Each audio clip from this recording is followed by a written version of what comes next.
ओम शांति। 7-1-21 के महावाक्यों में प्यारे बाप दादा ने कहा, मुख्य पॉइंट पे एक नज़र डालेंगे।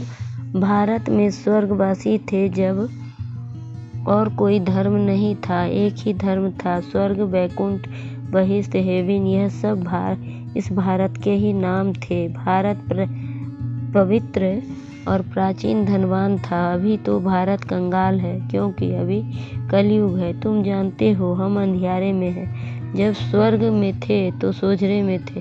स्वर्ग के राजेश्वरी श्री लक्ष्मी नारायण थे, उसको सुखधाम कहा जाता है।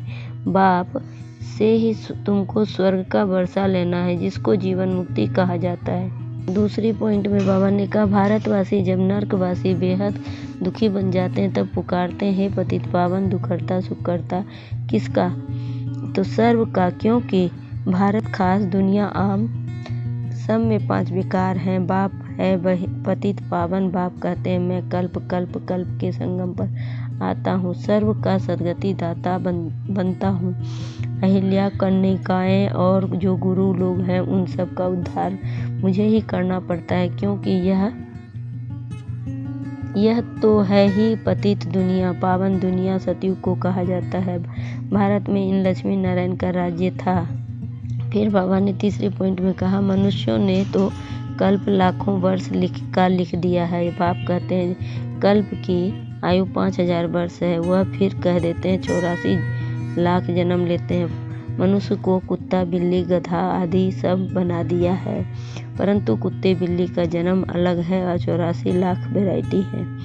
मनुष्यों की तो वैरायटी एक ही है, उनके ही 84 जन्म है।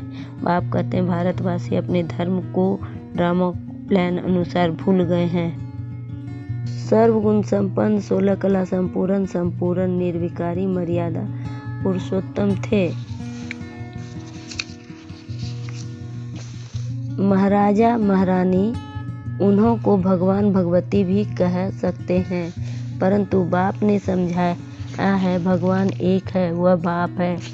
सिर्फ ईश्वर व प्रभु कहने से भी याद नहीं आता कि वह सभी आत्माओं का बाप है।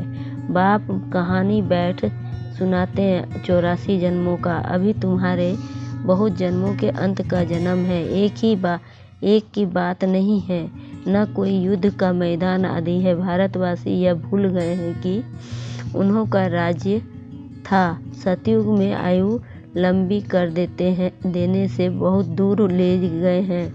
बाप आकर समझाते हैं, मनुष्य को भगवान नहीं कह सकते, मनुष्य किसी की सदगति नहीं कर सकते। कहावत है, सर्व का सदगति दाता पतितों को पावन करता एक है।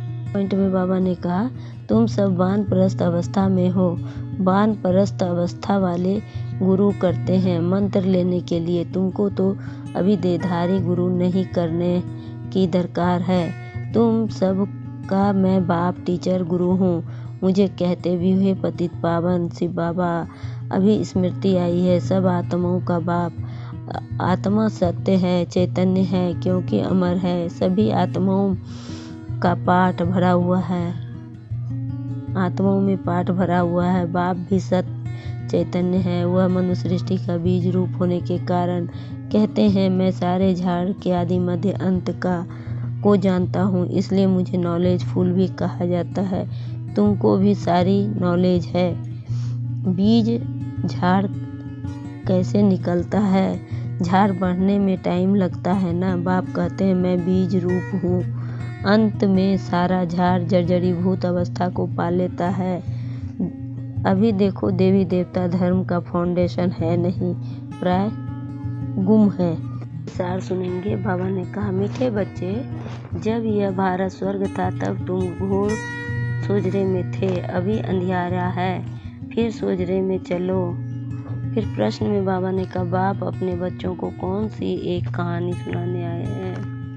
उत्तर में बाबा ने कहा, बाबा कहते, मीठे बच्चे, मैं तुम्हें 84 जन्मों की कहानी सुनाता हूँ। तुम जब पहले जन्म में थे तो एक ही धर्म था। फिर तुमने ही 2 युग के बाद बड़े बड़े मंदिर बनाए हैं। भक्ति शुरू की है। अभी तुम्हारा यह अंत के भी अंत का जन्म है। तुमने पुकारा है दुख हरता सुख करता, आओ अब मैं आया हूँ। गीत भी है, आज अंधेरे में है इंसान।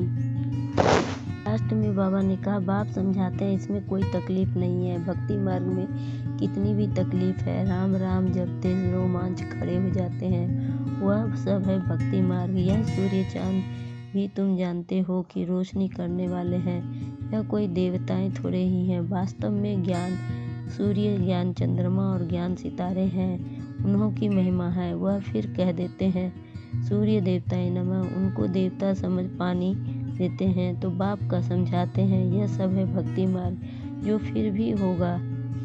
पहले होती है व्यभिचारी भक्ति, एक शिव बाबा की, फिर देवताओं की, फिर उतरते उतरते अभी तो देखो टिवाटे पर मिट्टी का दीवा जगाएं, तेल आदि डाल उनकी भी पूजा करते हैं। तिवाते माने जहाँ 3 रास्ते मिलते हैं। तत्वों की भी पूजा करते हैं, मनुष्यों के भी चित्र बनाए पूजा करते हैं। अब इनसे प्राप्ति तो कुछ भी होती नहीं। इन बातों को तुम चीज ही समझते हो। अच्छा, मीठे मीठे सिखिलदे बच्चों प्रति माता पिता बाप दादा का याद प्यार और गुड मॉर्निंग। रूहानी बाप के रूहानी बच्चों को नमस्ते। हम रूहानी बच्चों के रूहानी बाप दादा को याद प्यार और गुड मॉर्निंग और नमस्ते। नमस्ते, सदा रहो हंसते जाओ फरिश्ते, चलते रहो परम धाम के रास्ते। शुक्रिया बाबा, शुक्रिया बाबा, पद्मा पदम शुक्रिया बाबा। धारणा के लिए मुख्य सार। पहली पॉइंट, आत्मा में बुरे संस्कारों को निकालने के लिए देही अभिमानी रहने का अभ्यास करना है। यह अंतिम 84वां जन्म है, वानप्रस्थ अवस्था है, इसलिए पुण्य आत्मा बनने की मेहनत करनी है। दूसरी पॉइंट में बाबा ने कहा, देह के सब संबंधों को छोड़ एक बाप को और रजाई को याद करना है। बीज और झार का ज्ञान सिमरन कर सदा हर्षित रहना है। वरदान सुनेंगे। विश्व परिवर्तन के श्रेष्ठ कार्य की जिम्मेवारी निभाते हुए डबल लाइट रहने वाले आधार मूर्त भव। विश्व परिवर्तन के श्रेष्ठ कार्य की जिम्मेवारी निभाते हुए डबल लाइट रहने वाले आधार मूर्त भव। स्पष्टीकरण, जो आधार मूर्त होते हैं उनके ऊपर ही सारी जिम्मेवारियां रहती है। अभी आप जिस रूप से जहां भी कदम उठाएंगे वैसे अनेक आत्माएं आपको फॉलो करेगी।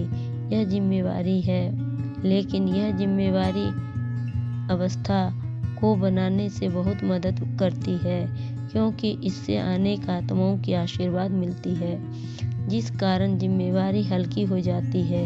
यह जिम्मेवारी थकावट मिटाने वाली है। स्लोगन में बाबा ने कहा, दिल और दिमाग दोनों का बैलेंस रख सेवा करने से सफलता मिलती है। दिल और दिमाग दोनों का बैलेंस रख सेवा करने से सफलता मिलती है। ओम शांति, ओम शांति।